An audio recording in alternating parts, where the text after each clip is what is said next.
is a Mercedes, and someone asked me, hapa kwa hii gear level ya Mercedes, mnaona hii ni Mercedes, hapa kwa hii gear level ya Mercedes, E, C and S inamaanisha nini?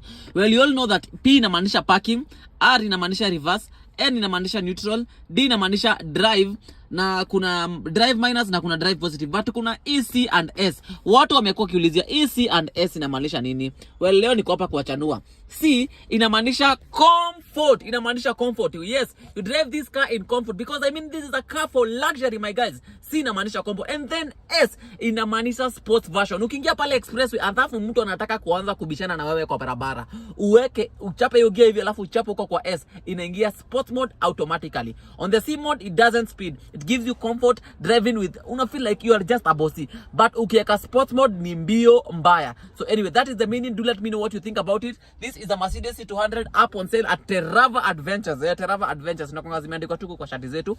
But anyway, you can go to our website at www.teravaadventures to find all the listings of all the cars that we have on sale. Sawa. That is it for today. Thank you so much for watching. Follow this page for exclusive car reviews on a daily basis.